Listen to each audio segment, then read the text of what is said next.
Assalamualaikum warahmatullahi wabarakatuh. Selamat datang di video pembelajaran saya tentang teknik analisis data dalam metode etnografi. Hari ini saya akan menjelajahi bagaimana para peneliti etnografi mengolah dan memaknai data yang mereka kumpulkan di lapangan. Etnografi bukan hanya tentang mengamati dan mencatat, tetapi juga tentang memahami makna di balik tindakan, simbol, dan interaksi sosial dalam suatu komunitas. Mari kita pelajari bersama proses analisis yang mengubah catatan lapangan menjadi wawasan mendalam tentang budaya dan perilaku sosial. Teknik analisis data dalam metode etnografi. Etnografi merupakan pendekatan penelitian kualitatif yang berakar dari disiplin antropologi. Metode ini berfokus pada pemahaman mendalam tentang budaya dan perilaku sosial melalui pengamatan langsung dan interaksi dengan masyarakat yang diteliti. Proses analisis data dalam penelitian etnografi merupakan tahapan krusial yang menentukan kualitas temuan dan kesimpulan yang dihasilkan. Memahami analisis data etnografi. Analisis data etnografi tidak hanya dilakukan pada akhir pengumpulan data, melainkan merupakan proses berkelanjutan yang terintegrasi dengan pengumpulan data itu sendiri. Ketika seorang etnografer berada di lapangan, mereka sudah mulai memproses dan menganalisis informasi yang mereka peroleh, membentuk pertanyaan baru, dan menyesuaikan fokus pengamatan mereka. Prinsip dasar analisis data etnografi adalah interpretasi makna. Peneliti etnografi berusaha menangkap dan memahami makna dari tindakan simbol, ritual, dan percakapan yang diamati dalam konteks budaya dan spesifik. Analisis etnografi tidak hanya sekedar mencatat fenomena, tetapi juga menguraikan lapisan-lapisan makna yang tersembunyi di baliknya. Tahapan analisis etnografi. Proses analisis data dalam penelitian etnografi umumnya melibatkan beberapa tahapan yang saling berhubungan. Tahapan ini tidak selalu berjalan linear, tetapi lebih bersifat siklikal dan iteratif. Organisasi dan dokumentasi data. Tahapan awal analisis etnografi adalah mengorganisir kumpulan data yang diperoleh dari lapangan. Data etnografi sangat beragam, bentuknya meliputi catatan lapangan atau field notes, rekaman wawancara, foto dan video dokumen fisik, artefak budaya, dan sebagainya. Peneliti harus mengorganisir semua data ini dengan sistematis sehingga mudah diakses dan ditelah kembali. Dokumentasi yang diteliti sangat penting dalam proses ini. Peneliti harus mencatat dengan detail konteks pengambilan termasuk waktu, tempat, situasi sosial, dan kondisi lingkungan. Proses ini membantu peneliti dalam menghubungkan berbagai elemen data dan mempertahankan keutuhan konteks budaya yang diteliti. Transkripsi dan pengkodean. Setelah data terorganisir dengan baik, peneliti melakukan transkripsi terhadap data verbal seperti wawancara dan percakapan. Transkripsi ini tidak hanya mencakup pencatatan yang diucapkan, tetapi juga memperhatikan aspek paralinguistik seperti intonasi, jeda, dan ekspresi emosional yang menyertainya. Pengkodean merupakan langkah selanjutnya yang krusial dalam analisis etnografi. Pada tahap ini, peneliti mengidentifikasi dan mengenai tema-tema, pola, dan kategori yang muncul dari data. Pengkodean dapat dimulai dengan pendekatan terbuka, di mana peneliti mengidentifikasi semua tema yang mungkin relevan, kemudian berkembang menjadi pengkodean aksial, yang berhubungan tema-tema tersebut dalam pola yang terstruktur. Analisis tematik dan pola kultural. Analisis tematik melibatkan identifikasi dan eksplorasi mendalam terhadap tema-tema yang muncul dari data. Tema-tema ini menjadi dasar untuk pemahaman tentang nilai, keyakinan, dan praktik kultural yang ada dalam komunitas yang diteliti. Peneliti mencermati bagaimana tema-tema ini saling berhubungan dan membentuk pola yang lebih luas. Pola kultural merupakan rangkaian tema yang memiliki koherensi dan menggambarkan aspek tertentu dari kehidupan sosial budaya yang diteliti. Misalnya, peneliti mungkin mengidentifikasi pola dalam ritual pernikahan, sistem kekerabatan, atau hubungan kekuasaan dalam komunitas tersebut. Analisis pola kultural ini membantu peneliti memahami struktur yang mendasari dinamika sosial budaya yang diamati. Kontekstualisasi dan komparasi. Kontekstualisasi merupakan proses menempatkan temuan-temuan dalam konteks sosial, histori, dan budaya yang lebih luas. Peneliti etnografi berusaha memahami bagaimana fenomena yang diamati terkait dengan dinamika sosial dan budaya yang lebih besar, baik di tingkat lokal maupun global.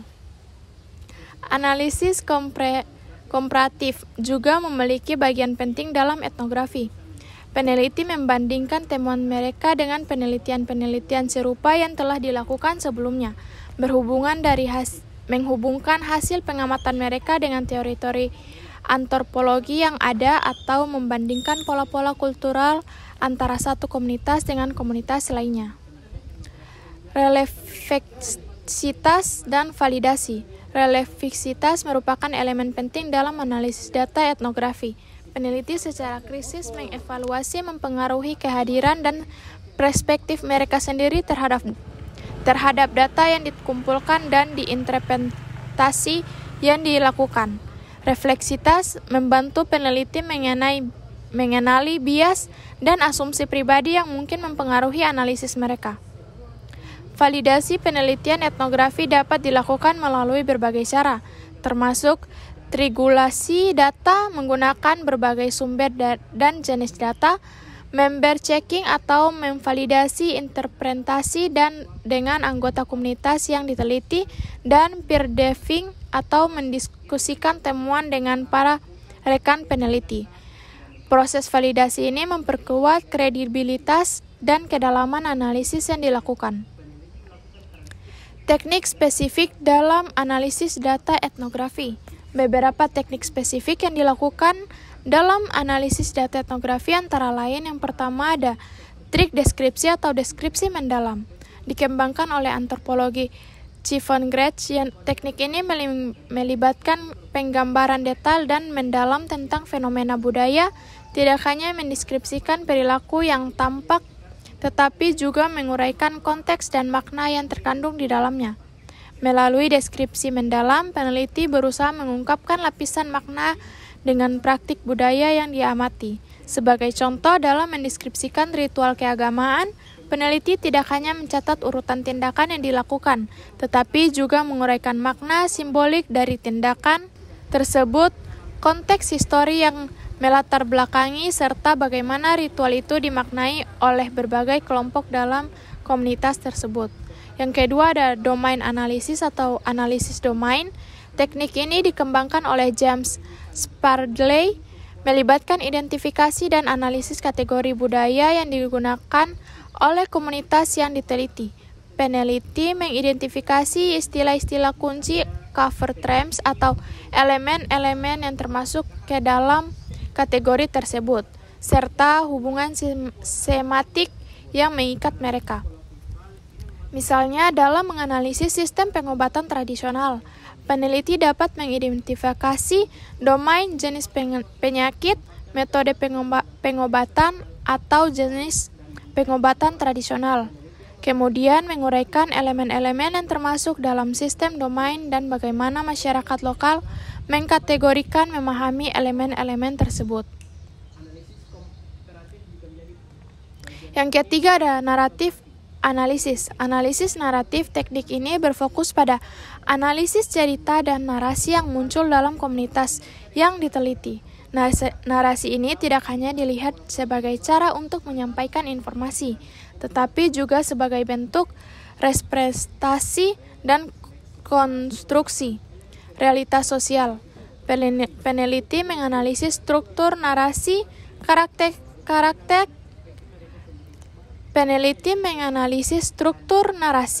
karakter, plot, dan bagaimana narasi tersebut mencerminkan nilai dan keyakinan kultural.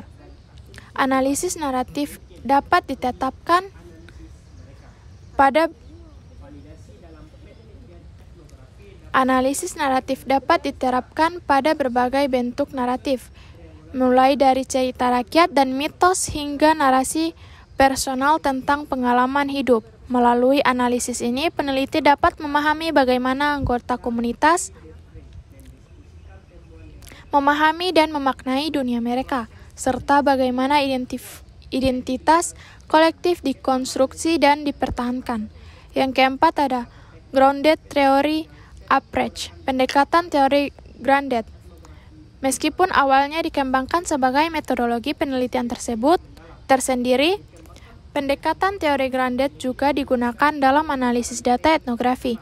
Pendekatan ini melibatkan pengembangan teori secara induktif dari data yang dikumpulkan, bukan menguji hipotesis yang telah ada sebelumnya. Dalam analisis etnografi, pendekatan teori grounded memungkinkan peneliti untuk mengembangkan konsep dan teori yang berakar pada realitas sosial budaya yang diamati, bukan memaksakan kategori teori yang mungkin tidak sesuai dengan konteks lokal. Proses ini melibatkan pengkodean terbuka, aksial dan selektif, serta pengembangan kategori dan proporsi teoritik yang muncul dari data. Tantangan dalam analisis data etnografi.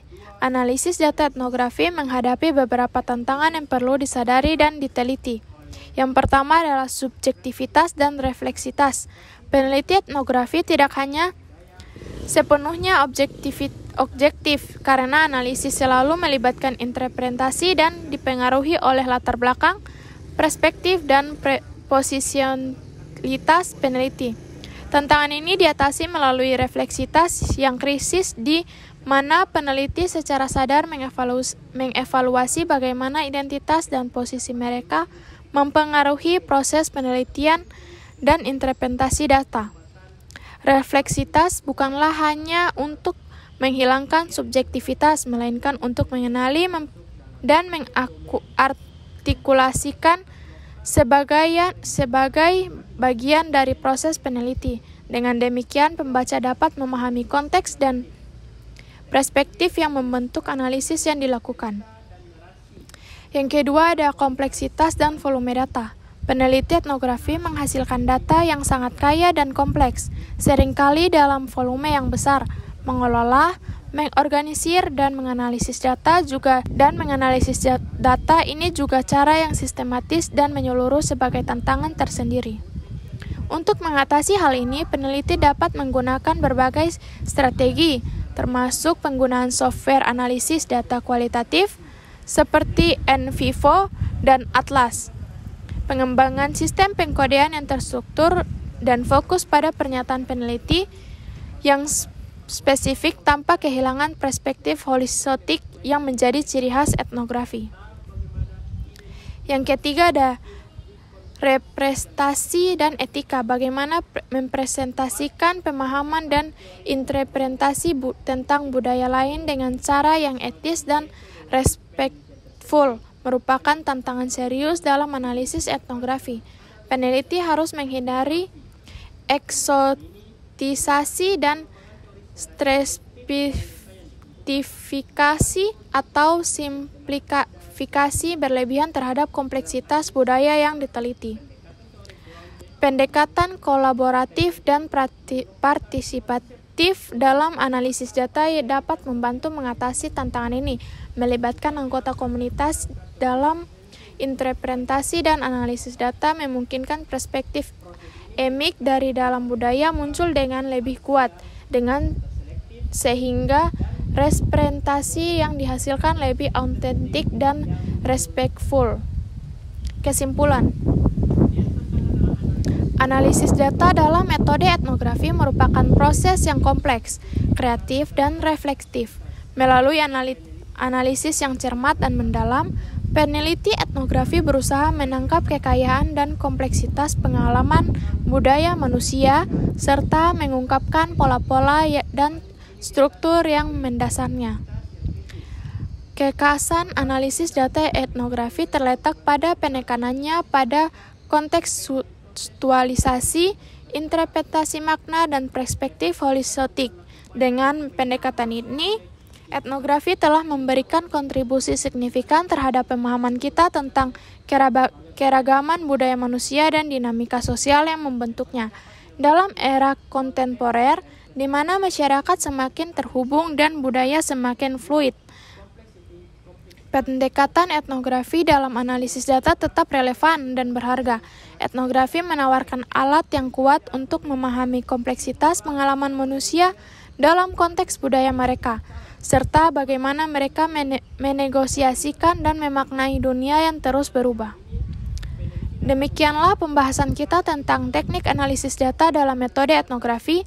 Seperti yang telah kita pelajari, analisis data etnografi adalah proses yang kompleks namun penting untuk mengungkapkan makna dan pola dalam kehidupan sosial budaya. Teknik-teknik yang telah kita bahas mulai dari trik deskripsi hingga growth theory memberikan alat yang berharga bagi para peneliti untuk memahami dunia dan dari perspektif mereka yang kita teliti. Semoga video ini bermanfaat bagi Anda yang tertarik dalam meneliti penelitian etnografi. Jangan lupa untuk berlatih mengaplikasikan teknik-teknik ini dalam proyek penelitian Anda. Sampai jumpa di video pembelajaran selanjutnya. Wassalamualaikum warahmatullahi wabarakatuh.